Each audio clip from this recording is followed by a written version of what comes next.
guys, welcome back to Equine Rising. So I was going to go out for a ride today, but since it's absolutely miserable weather, I'm going to just talk you through the process of what you need to do when you're looking for a part-loan horse, all of the steps, everything that you need to know. And while I'm doing that, I'm just going to be grooming up Puzzle, getting him all nice and clean because he's been out in the field and he's all mucky. So yeah, I hope you guys enjoy this video. Apologies that I can't give you a nice hack out video with me. This is Puzzle, everyone. He is now my new loan horse. So he is 15 hands and he is a piebald cob. He is, as you can see, happily munching away on his hay right now, bless him. He is 17 years old, however his age does not faze him. Trust me, you'll see, he is honestly just such a gem. Good boy. Yeah. Yeah. But okay, you can go away now. During the daytime, from the morning, from about 7:30 they go out in the field up until about 3 or 4 p.m. Unless it's absolutely horrible weather, then they'll come in early. So yeah, he's stabled overnight. He's currently on wood pellets. Thankfully the owner decided to switch him over. He was on straw and he was just so dirty and so messy on straw, it was so difficult to manage. So thankfully now he's on wood pellets, which is so much easier. I will do a video on how to muck out a wood pellet stable and all of the info on it, because I didn't have a clue about it myself when it first arrived and she explained it all to me. So I know that would be such a good little intro video for you guys, so I will make sure to do a video on that soon. I was meant to be showing you all our first hack, however I had a mishap with my GoPro. First time using it, so it didn't actually catch what had happened, so I'll just briefly explain it to you anyway.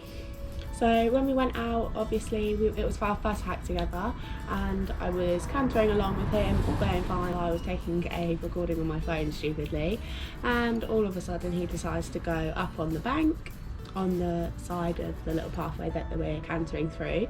So he goes up on the bank and he loses his footing somehow. Anyway, he had a stumble, he almost fell over completely himself, almost took me off. So yeah, that was quite eventful. And then also, as we were going through one of the gates, he rushed through the gate and my right chap got caught in the bit that opens and closes the gate. So that got caught on there, which ripped my leg back, so that was awful. I have had to go through a physio session again for that because it messed up my knee again, but I was lucky that it wasn't too bad. Okay, so we're just going to get Puz all derugged, groom him up, and I'm just going to talk you through all the process.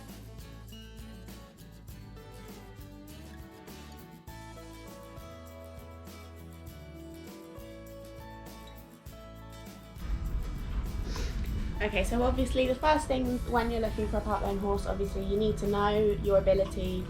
You need to make sure that the horse that you're going into loaning is definitely the right fit for you, and obviously that you gel well.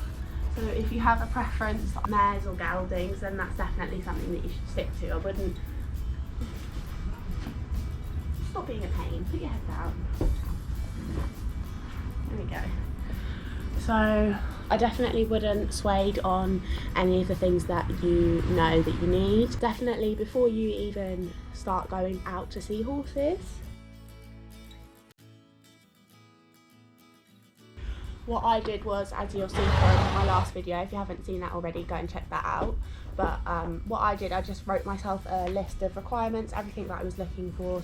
So yeah, obviously with the requirements, you want to make sure that everything you want to do with that horse, that you will get that in your life. Definitely beforehand think long and hard about how capable you are, what your experience is like, how capable you are when it comes to riding, what your strengths are, what you want to do, what type of horse you want, if that even matters. To me it didn't really matter what type of horse it was.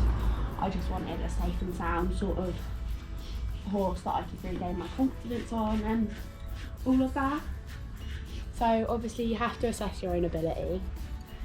because if you lie to yourself or lie to a potential owner and tell them that, you know, you're a bit more experienced than you are, then obviously once it comes to you riding that horse, it's probably going to go wrong, and that's just not what you want. Like, I did that. I did lie to myself at the first few stages when I was looking for a lone horse, because I'd been riding for so many years. Got back into it now, I'll be fine with whatever horse, but genuinely I wasn't there yet. I wasn't at the same level that I was. So obviously the second horse that I went to go see, if you've watched my previous video, the second horse that I went to go and see was an ex-racehorse mare, and she was 4 years old. So that completely like went out of what I was looking for, the requirements and everything. But the lady that I spoke to was so lovely, and all of the facilities that she had was absolutely amazing. So I was sort of in my head trying to convince myself that it would be okay and that it would be a good fit. Like, it's okay to be a beginner, and there's so many horses out there that are for novice rides or for beginners and stuff, and there's horses out there where they're really green and they have people who love a feisty horse, love a challenge and all of that. So literally there is so much out there that you can find. So just be honest with yourself. That's the main thing. Definitely be honest with yourself about your capabilities. And then obviously once you've figured all of that out, what type of horse you want, what age, what breed, what you want to do, you can then start looking. And the websites that I found that works the best for me, definitely Facebook. There's literally so many groups on Facebook that you can join. And the second website where I actually found Puzzle was preloved.com, and you can get free memberships on there, so you can respond to adverts that have been out for over 2 weeks. And then if you want to respond to an advert that's only just come out, then you have to pay for a membership. I think it was $5.99 a month or $10.99, something like that. And then you can contact the owners straight away as soon as an ad comes out. Say it was like 1 day ago or literally like 30 minutes, you can straight away contact the owners.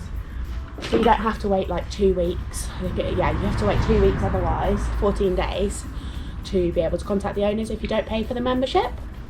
So I personally did pay for the membership because I'm impatient, as I was literally like on it. So all of the horses that I was finding, I was like, oh my god, like I have to speak to the owners now, I have to go and see them now, like now. Like the whole process, I did rush it a little bit. So definitely, I'd say definitely take your time and only do what you're comfortable. Like, don't put yourself in situations where something bad's gonna happen. Yeah, I could have had a bad result with what happened with the mare that I went to go and see. Luckily the lady was an instructor, and luckily I managed to stay on, but it could have gone a whole lot different. So the other website that I mentioned, which is Right Horse Right Home, so that again you have to pay for a membership. You can like view all the ads and stuff without paying for the membership, but to actually contact the owners you have to pay for a membership, which again I think was $10.99. So there aren't as many listings and horses and stuff on Right Horse Right Home, but definitely preloved.com was the best place for me. Most of the horses that I went to go and see were on preloved.com. I did inquire about a couple that were on Facebook, but they just didn't fit me and it wasn't what I was looking for, so I didn't bother. Yeah, so then once you've obviously found a horse that you think you like, make sure to ask what their temperament's like, habits they have, and literally the more questions the better, because you just want to be fully prepared. You want to know what that horse is like before you go ahead and do anything.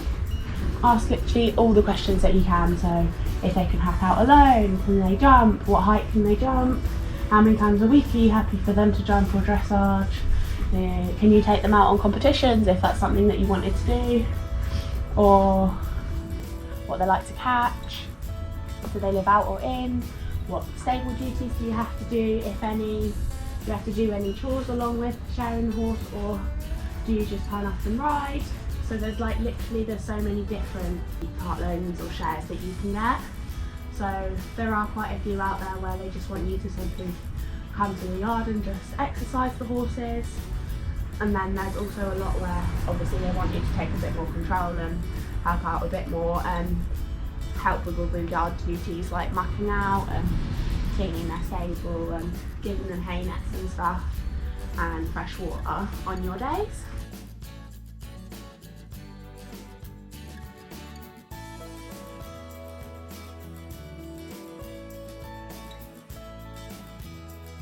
It's just definitely worth getting all those questions out in the open before you do go forward with anything.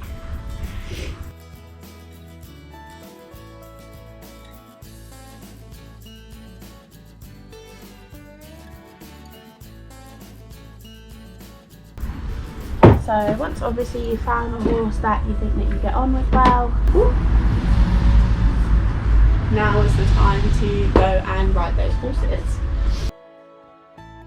When you get to the yard, it's definitely worth speaking with all like the liveries there, all of the other owners, part sharers, whatever, whoever else is on the yard, because if you don't get on with the people at the yard, then it's just going to make your time miserable and it's just not going to be fun. So you've definitely got to get on with everyone there. Obviously there's always like the odd person that is like a total maniac, as you expect in like most stables and stuff. But yeah, usually you can find a good set of people that you can get on with, and obviously I think it's paramount that you get on well with the owner, because you're going to be liaising a lot with them about pretty much everything to do with the horse. You're going to be liaising with the owner. Like, you have to be able to be an adult about it and understand obviously that it is their horse and you're only loaning it from them. So all of the stuff that they want for their horse you have to abide by, really.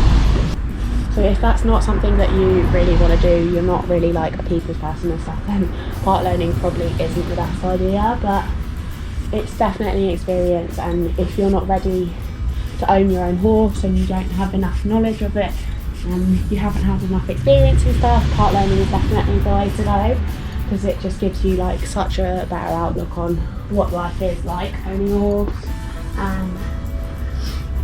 and it's just so nice to be able to like love something that's your own but not have like the full responsibility of everything you have to do. And obviously I'd say take your time with it. Like, there's no point rushing it. Like, I did rush it, I'll be honest. I rushed it a lot because I was just so keen, and I'm always like that. I always rush into everything. But I'm lucky to have found such an amazing horse and a lovely owner that I get on with very well. And the yard is quite low-key as well. Like, there's no bitchiness or anything from the liveries and everything, so I was really lucky. But obviously it can take a little while to find the perfect horse for you and find the perfect owner and stuff, so don't get disheartened if it does take you a little while. That's completely natural, and especially with everything going on with COVID and stuff, a lot of owners like aren't wanting to go out and meet people and stuff, so it'll happen. Just don't stress about it. There's just no point stressing. So obviously once you've gone out to go and see the horses, you've met the owners, you've met all the livery people, make sure that they show you all around the yard, everything, all the facilities that they have. Make sure you ask them about what the hacking routes are like, and if you wanted to do jumping, maybe pop them over a jump if you're comfortable with it, see how they jump. If you wanted to do dressage, see what they're like. One of the best bits of advice that I got was that when you ever go out to see any lone horses, that you bring them in from the field yourself, just so that you can see firsthand what they're like to catch, if they're going to be an issue to catch at all, and then also make sure that you tack them up yourself so that you can see sort of what bridle they've got on, if they wear a martingale, anything like that, and you can just see yourself if you would be able to tack them up, or if they're going to be any issues tacking up, any habits that they have, all of that. And then obviously once you're on, make sure that you ride on both reins, so have a walk round on left and right rein, see how they feel, do the same with trot, see which is their better rein, and then again with cantering, see which rein they work better on. Just get a feel for them really, just see how you feel when you're riding. You will probably know if it's the right fit for you or not. Just take your time with it, don't rush anything, and you'll definitely know when it's the right yard and it's the right horse for you.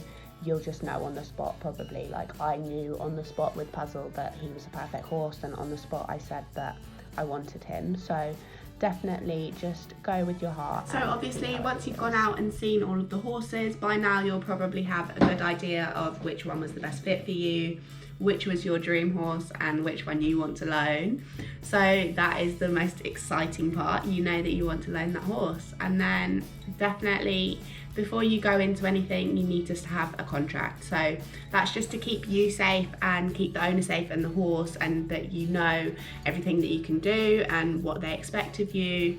So in there you'll have like what days you'll go up, if it's flexible, if it's not, if it's fixed, what stable duties you have to do, if you can go out to shows and competitions, what happens if you go out to shows and competitions, literally anything and everything that you can think of, just put that in the contract for your peace of mind that you know that you've got backup should anything, God forbid, to happen. You can get a contract template off the BHS website, so literally just go onto the BHS website, type it in, and you should be able to find it pretty easily. So yeah, that's a good place to look for templates. If you don't really know where to start, you can just edit that and just amend it however you want, add in bits that you need and stuff, or you can just create a mock-up one of yourself. It doesn't really matter what you do, just make sure that you and the owner signs it and you've got a copy of it, and so do they. So once you've sorted out all the contracts, then before you do go and ride as well, one thing that is really good to have is public liability riders insurance. So if anything, God forbid, were to happen, then at least you know that you're covered as well, and that's for your sort of safety and for your peace of mind as well. You know that you're safe from it. So yeah, definitely make sure that you get a public liability insurance. You can get that off Harry Hill. Harry Hill is who I use. Or you can literally just do a Google search and you'll probably find like so many on the internet. There's literally so many out there that you can choose from. So yeah, definitely do that. And then obviously just enjoy the process really. Like I really hope that I've been able to help a few of you who are hoping to go into part loaning, that I've given you all of the information that you needed. I know it can be a bit daunting and all of the information there is a lot of it, but literally there's a lot of things that you need to know and that you should look out for. So I just wanted to share that with everyone really, because I did struggle with it a bit myself, and there's not that many things out there helping people like that. So yeah, I really hope that you've enjoyed this video. If you have, please give it a like, hit that subscribe button. If you think that I've missed anything, or that there's something that you wanted me to cover or that you wanted to know about and for me to talk about, feel free to pop that in the comments for me and I'll make sure to do a little video on it. And yeah, next week's video, because obviously this week it's been snowing. If you're in England, you will know how horrible the weather has been. It's been -degrees, it's been snowing, it's been absolutely freezing.